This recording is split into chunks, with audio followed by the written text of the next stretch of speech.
Excellency Corrado Pampaloni, the French Charge d'Affaires Jean-Charles Allard, and also the former Auditor General, Mr. Karamba Toure, distinguished panelists, moderators, distinguished participants, media, commissioners of NHRC, Commissioner Imam Babali, present here, and staff. I have the honor and pleasure to host you this morning on the conference on impact of corruption on the enjoyment of human rights.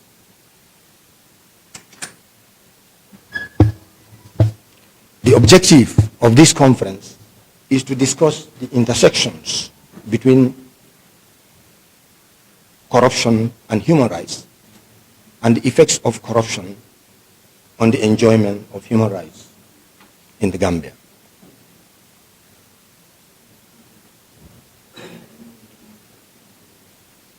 Let us reflect for a second.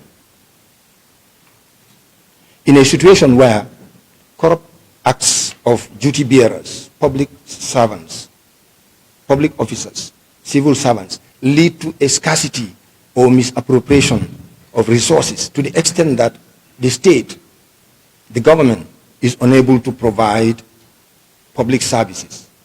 For example, medicine, medical services, education, basic livelihoods, to satisfy the needs of the citizenry. This situation will certainly have a bearing on the right to health, right to education, right to food, and right to life. So the linkages between human rights and corruption is a clear one. Now, let me give you another scenario. A scenario whereby hospital patients, for example, are asked to pay some amount of money, could be bribes, in order to be treated. This certainly has potential harm in the form of restriction to access to health, and also creates unfair privileges given to certain patients. So what possible human rights violation does this have? Right to health, right to equality, and non-discrimination, etc., etc., which are enshrined in the Chapter 4 of the 1997 Republican Constitution. And that needs to be promoted and protected by the state. Yeah. Another scenario where students at, let's say, primary school level has to bribe teachers in order to obtain a place in a school, for example. You know, the potential harm is that is the restriction to access to education, unfair privilege given to certain people. So the possible violations here: right to education, right to equality, discrimination, which are fundamental human rights enshrined in our Constitution. So the link between human rights and corruption should be very clear to the skeptics, really.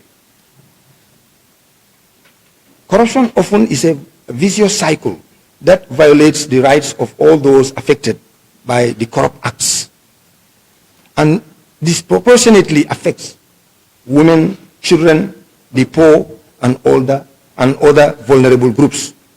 The vulnerability element in this process makes these groups easy victims of corruption. So corruption in such cases can amplify and aggravate the pre-existing human rights problems of such groups. It is important to note that corruption violates the core values, core principles of human rights, such as transparency, accountability, non-discrimination, meaningful participation in every aspect of endeavor in the society. Hence, individuals and institutions that are committed to the promotion and protection of human rights, as they address issues of corruption, are urged to work in a collaborative manner in order to address issues, to promote anti-corruption policies.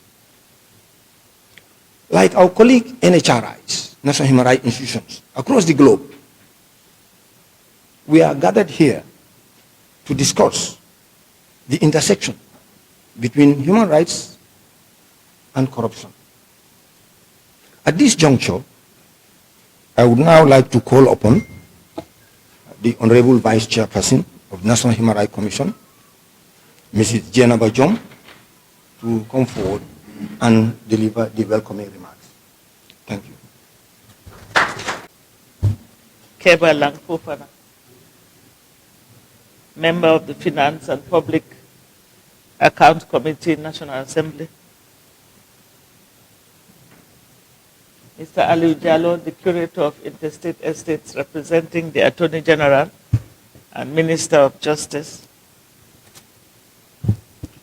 His Excellency, Mr. Corrado Pumuluni, the EU Ambassador to the Gambia. His Excellency, Jean-Charles Attard, French Head of Mission or Charge d'Affaires.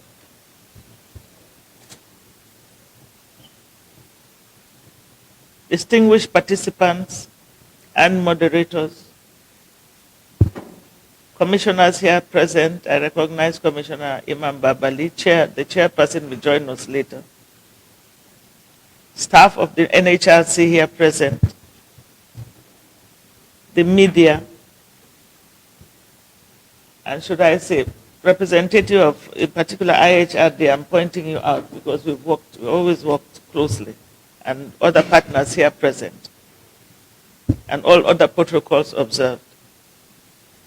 Good morning to all of you. It is my pleasure on behalf of the NHRC to welcome you all to our first ever stakeholders conference on corruption and how it impacts on human rights in the Gambia.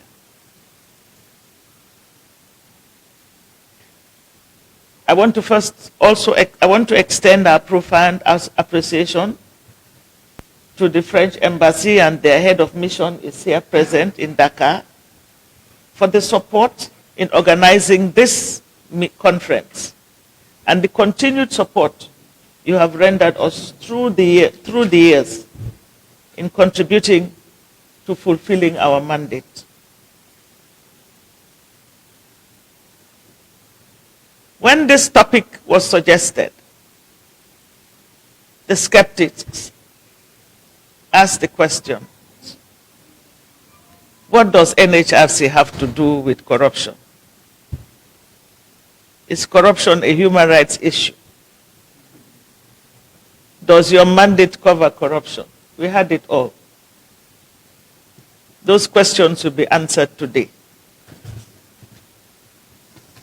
Last year, the Gambia was ranked 110 out of 180 countries by Transparency International Corruption Perception Index, and we were given a score of 34%. In other words, they listed us as one of the many corrupt countries in the world. When NHRC saw this, we were not happy. If NHRC that came into being or came into force in 2019 with 5 commissioners and staff, we were able to quickly rise and be counted as number 1, having a number 1 position amongst other world NHRIs we found. Our neighboring Senegal is not even number 1, we are number 1 status. We felt we should now rise up and work with the Gambia government and make sure we come out of this list. If your child is in school and comes and tells you have 34% in any exam, you will not be happy. So we are not happy. We were not happy. And it is in that vein that we started working towards getting money to organize this conference. And I am pleased that today it has come into fruition. This conference has brought in stakeholders. The Ministry of Justice is here. The National Assembly, who are our key partners in promoting and protecting human rights. We always send our reports to them.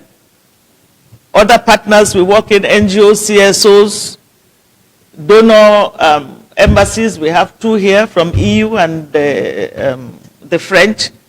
So we are ready. We hope that this meeting, at the end of this meeting, we will have strong recommendations that will help government combat and eradicate corruption in the Gambia.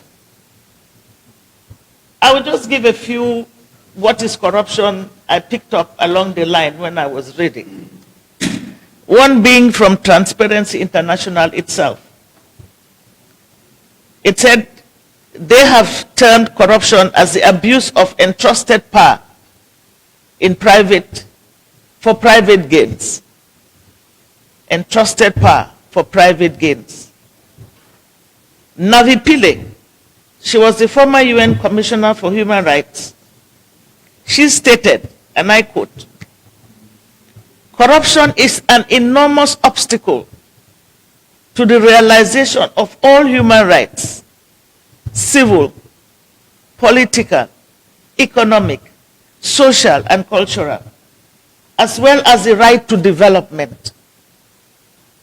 Corruption violates the core human rights principles of transparency, accountability, non-discrimination, and meaningful participation in every aspect of the life of the community.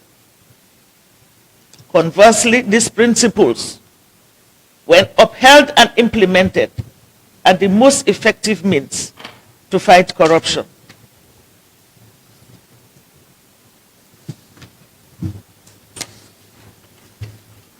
Ban Ki-moon, I'm sure we've all heard of him.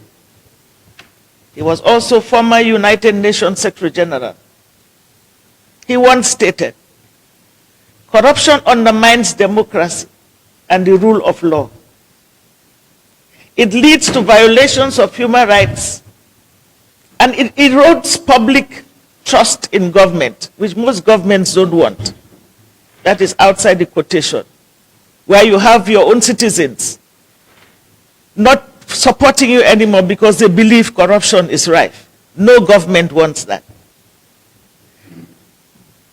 Mr. Ban Ki-moon went further to say, and a lot of people to discuss the way forward. One of the many issues that will be discussed here today would be the Anti-Corruption Bill 2019. It was 2013 before 2019 now, before the National Assembly. I'm happy they have representation here. Maybe he will tell us whether they will fast track it or not. But we're going to push for a fast track of that bill, because we believe that this bill, if implemented, if adopted, would be a great stepping stone towards what we envisage, the eradication of topic on corruption. However sensitive it is, let's just bear in mind that we're just trying to work together to make sure our country is seen in a brighter light and our people accept us, that we're doing something for them and not something to harm them. I thank you all. I should like to acknowledge the presence of all the dignitaries, the Honorable Kebalang Fofana, as well as the Vice Chairperson of the Human Rights Commission, Mr. Gassama, yourself, members of the Diplomatic Corps, and all others are present. Good morning. It is a pleasure to deliver this statement on behalf of the Attorney General and Minister of Justice. This auspicious, the first ever meeting as alluded to by the Vice Chairperson. And the statement reads, "The National Human Rights Commission in the Gambia plays a crucial role in fighting corruption and addressing its effect on society. The Commission is an independent body established to promote and protect human rights in the country. While its primary mandate is focused on human rights, it recognizes that corruption is a violation of human rights and undermines the principles of justice, equality, and accountability. In this regard, the Commission works to raise awareness about the detrimental effects of corruption in the society. Through programs such as educational programs and outreach programs, the Commission informs and educates the public about the negative impact of corruption in human rights and on human rights, governance, and development as a whole.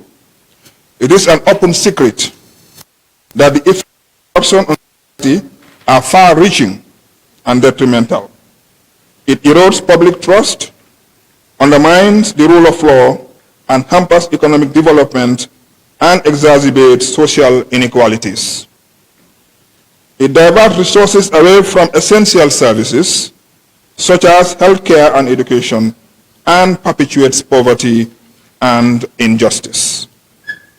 The Commission recognizes that these challenges and therefore works towards addressing them by promoting transparency, accountability, and good governance.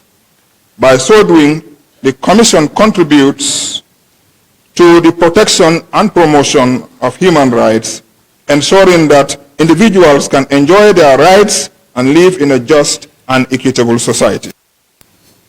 Corruption remains a big challenge in many countries across Africa, and its effects on development are very profound. Among the many evils that presents includes the creation of uncertain business environment, discouraging both domestic and foreign investors. It also undermines trust in institutions, distorts markets, and increases the cost of business. This and creates underdevelopment. It erodes the effectiveness and credibility of government, the judiciary, law enforcement agencies, and public administration as a whole. When institutions are weakened, they become effective or capable of delivering public services, ensuring accountability, and promoting development. The devastating nature of corruption exacerbates poverty and widens the gap between the rich and the poor. It leads to the concentration of wealth and power in the hands of the few, while the majority of the population remains marginalized and deprived of basic services and distinguished ladies and gentlemen, you will agree with me that addressing corruption requires a multifaceted approach, including strengthening institutions, promoting media, the general public. It is essential, distinguished ladies and gentlemen, to promote a culture of integrity, raise awareness about the negative impacts of corruption, and ensure that those involved in corrupt practices face appropriate legal consequences or legal measures. In this regard, it is my pleasure, on behalf of the Attorney General and Minister of Justice, to wish you a fruitful deliberations. Thank you for your kind attention. Chairman, Mr. Chairman, Ms. Jenaba Jallo, the Vice Chairperson of the National Human Rights Jom. Thank you. Ms. Jenaba Jom, the Vice Chairperson of the National Human Rights Council.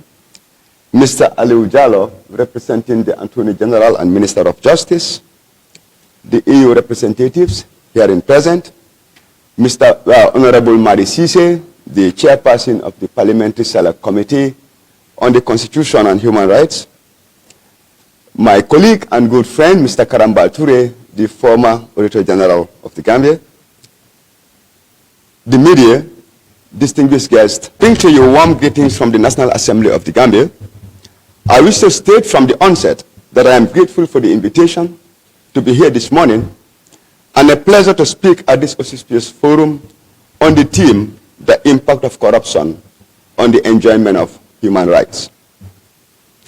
Indeed, it is about time that we hold each other accountable on the promises we made to the people we serve. And this is the true meaning of parliamentary representation. Mr. Chairman, it is worth noting that all government investments are geared towards the promotion and the protection of human rights. Therefore, the fight against corruption stands as everybody's business. And to that, Ms. Jom, I want to tell you that notably, the National Human Rights Council is the best platform to fight against corruption. I am here representing the Finance and Public Accounts Committee of the National Assembly. But before I may proceed, I wish to indicate to this forum that the National Assembly of the Republic of the Gambia is in full support and recognition of the fact that the fight against corruption is the single most important battle we must persistently continue to pursue and be prepared to win in order to guarantee all rights to the people we serve. As people's representatives, it is our legislative duty, through our core functions of legislation, oversight and representation, to ensure the efficient, equitable, and effective distribution of national resources, and as well as ensure accountability in the process of governance and its implementation. And these are the very processes where corruption emanates. Corruption is lethal, it is deadly, and it is brutal. Currently at the National Assembly, we are working on the appropriation bill. That is the budget. Many refer to it as the national cake, but I differ. The budget is very important because it does not only set the proposed plan the government have for its citizenry, but it also allocates resources. And these resources are time-bound and they are result oriented. That is, if at all they are implemented as planned. And the way corruption manifests itself currently, no one takes his hand or her hand and dip it into the government purse. Corruption slices through the processes and seeps through the very core of productivity, thereby depriving people of health, of education, and the much needed investments in agriculture and all other areas that we need towards uplifting the status of our people. Distinguished ladies and gentlemen, Parliament, through its Finance and Public Accounts Committee, under the various powers enshrined in the 1997 Constitution and the standing orders of the National Assembly, performs legitimate oversight over government and its agencies. The FPAC has the mandate to examine the audited accounts of government and ensure that such accounts meet the public expenditure needs and requirements as granted and approved by the Assembly. At committee level, the Finance and Public Accounts Committee thoroughly scrutinizes, reviews and considers the audited financial statements, activity reports and management letters of public institutions. We are of course aware that the fight against corruption goes beyond the mere scrutiny, review and consideration of government accounts and the passing of resolutions at plenary, but it undoubtedly requires a strong sense of collective commitment to ensure that our sovereign wealth is protected from private pockets whose ultimate interest is to divert public resources from their intended purposes of advancing the improvements in our national priority areas of health, education, agriculture, infrastructural development, and to a larger extent towards the upliftment of the socio-economic status of our people. We equally know that our collective fight against corruption is constrained by a host of factors in its drive towards achieving an effective stance to guarantee the productive and efficient distribution of our national resources. However, I wish to assure this gathering that Parliament will not rest on its laurels, The Anti-Corruption Bill 2019, pursuant to the Speaker's ruling in 2022, has been inherited by the 6th legislature and shall finalize its parliamentary journey in 2024.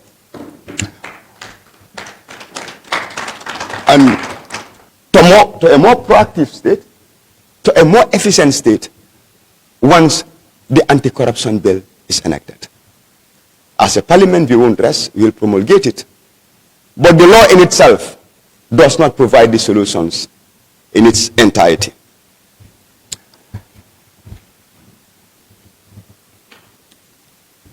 Mr. Chairman, we will equally continue in holding government to account. We will ensure that the government continues to improve on its budget execution, most particularly in areas that relate to good governance, respect for human rights, the rule of law, and the empowerment of the citizenry through decentralization and local governance, maintaining fiscal discipline in our economic performance, and stimulating vibrant economic growth, especially during these critical times. Distinguished ladies and gentlemen, as a parliament, we are aware that government has registered many successes, including the establishment of mechanisms in support of transitional justice, security reform, women, and youth empowerment in the fulfillment of all rights. The GPPA Act of 2022, which aims to promote accountability at all levels of procurement processes to ensure value for money. The prosecution of persons involved in corruption cases. These and other initiatives are all geared towards the attainment of a corrupt-free society. However, as a legislature, it is our responsibility to hold government to account in all these commitments. Aside our oversight responsibilities, we have equally streamlined our engagements. Finally, as a parliament, it is our commitment and mandate to ensure that during the budget consideration and approval process, that government is taking to task on its commitment to fighting corruption. It is based on this premise that the Finance and Public Accounts Committee of the National Assembly of the Gambia recommends to plenary the separation of the Finance and Economics Committee from the Finance and Public Accounts Committee to ensure the restructuring of the national budget format, the budget tracking, and the promotion of the program-based budgeting that would cement the much-needed transparency and accountability in the processes that leads to what? Public expenditure. This will undoubtedly enhance our collective fight against corruption and ensure the enjoyment in full of all the rights to be derived from public funds. In conclusion, Mr. Chairman, I would like to reiterate that the fight against corruption requires an undiluted and collective stance, and it requires an uncompromising one. We can do it. And to the NHRC, we want to say thank you. Thank you, and thank you again for kicking start the process. Mr. Chairman, on that note, I have the singular honor and privilege to declare this August convergence open. Thank you.